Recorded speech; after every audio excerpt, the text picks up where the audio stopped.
Welcome to Scentonomics. Today we'll be reviewing Only Parisian Break by Givenchy.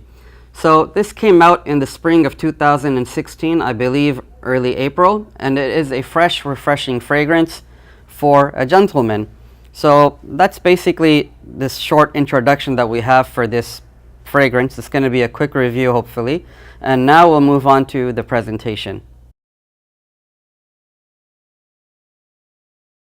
So moving on to the presentation, the bottle has a standard design and is decorated with a sketch. If you see it kind of up close, it's on the back, but then it's see-through from the front, and has a sketch showing the area where the cathedral of Notre Dame is located. The fragrance is available as a 100 ml EDT for about $80 retail. It's a typical, basically the gentleman only line bottle. It basically has the same exact design. It only says Parisian Break at the bottom, has that sketch on the back which shows through the front, the cap, and the atomizer for this. Let's see the distribution. So it has an okay distribution. It's pretty good, and overall it's a good bottle, simple design, nothing too complicated, but nothing too over the top elegant as well. I think it's basically just right. The gentleman line fragrances all come in this bottle, or this shape bottle, the same design. So it's, at the end of the day, it is a flanker of a flanker. So what can you expect? So that's basically the presentation for Givenchy Gentleman Only Parisian Break. And so now we'll move on to the actual scent.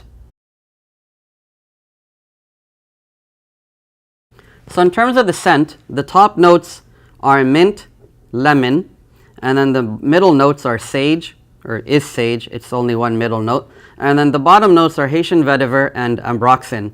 The main accords are aromatic green, amber citrus, and herbal musky. The composition is a citrus aromatic woody. It opens with accords of Nepal mint and lemon. The heart of sage extends the freshness of the scent. Haitian vetiver is mixed with ambroxan at the base, making an elegant yet distinct fragrance for the gentleman only line. Sadly though, there isn't much to say about this fragrance in terms of its smell, nor in terms of the fragrance overall. It's your basic flanker to a flanker. Givenchy released Just Gentleman, a few decades ago. Then they released Gentleman Only, which we'll review sometime in the future. And then they also have Gentleman Only Intense and Gentleman Only Casual Chic, which hopefully I'll also get to later on sometime. But Parisian Break only came out last month, like sometime in early April. So that's basically the scent. I mean, like I said, there isn't much to say. In terms of the scent, basically it's like, as far as the line goes, it's unique. But as far as overall fragrances go, there's a lot that smells like this. For example, Dior Sauvage smells kind of like this. Or any other, aquatic or fresh citrusy scent that you have. More or less, it's in the same family as that. So that's basically the scent. Now we'll move on to the rating. So in terms of the rating, as far as distinction goes or uniqueness, I would give this a 5 out of 10. It's not that unique. I think it has a lot of similarities with Dior Sauvage. So, I'll give it a 5 out of 10. I think Dior Sauvage beat it to the punch. In terms of performance and longevity, I will give it a 5 out of 10. It lasts on my skin on a good day, maybe 2 to 3 hours. That's also like if I put a lot of lotion on and stuff like that. So it doesn't have great longevity and performance. In terms of projection and sillage, I'd give it a 6. It does project and does leave like a scent trail for about a good 45 minutes to an hour. So that's pretty good for overall projection. In terms of versatility, I would give it an 8 out of 10.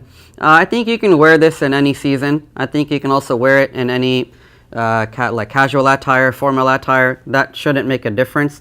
And the reason why season won't make a difference for this as well, even though it's more so like a spring or summer scent or early fall, is because we are mostly in climate controlled environments anyway, so that shouldn't really matter. However, if you are out at night in the cold or something of that sort, then I don't think this would be a good idea to use in those situations. So that's as far as versatility goes, 8 out of 10.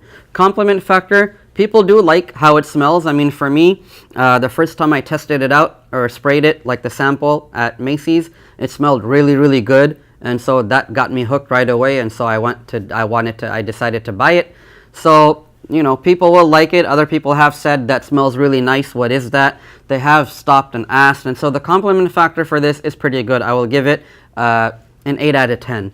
In terms of presentation, I do like the design. It's like the basic gentleman only bottle design that all the other flankers in this line have. But I do like the little sketch at the back, and you know, there is like a little walkway. You can't see it too close from how I'm shooting the video, but overall, you know, it's a pretty unique thing that this bottle has done. So I will give the presentation an 8 out of 10.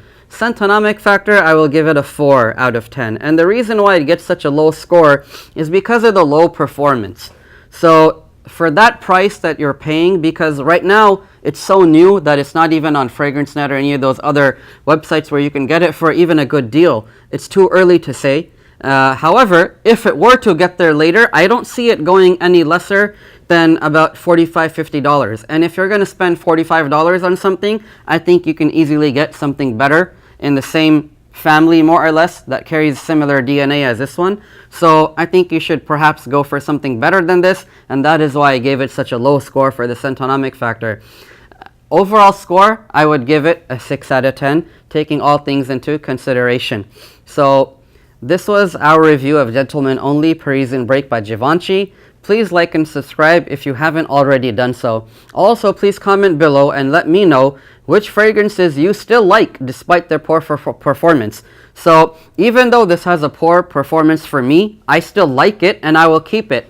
And so, like I said, sometimes we do have those things that, you know, what can you do? You just like them. Even though they aren't really that good, you still keep them around. And so I think for me, this is one of them. If you have other colognes or fragrances or perfumes that basically fit the same role for you, please comment down below and let me know which fragrances, despite their poor performances, you still like to keep around. So once again, thank you for watching this video and showing your support. Please be sure to check out our older videos and also keep an eye out for upcoming reviews, first impressions, and other fragrance related content. I wish you all a wonderful week. This is Nabil signing off from Scentonomics, where every scent counts.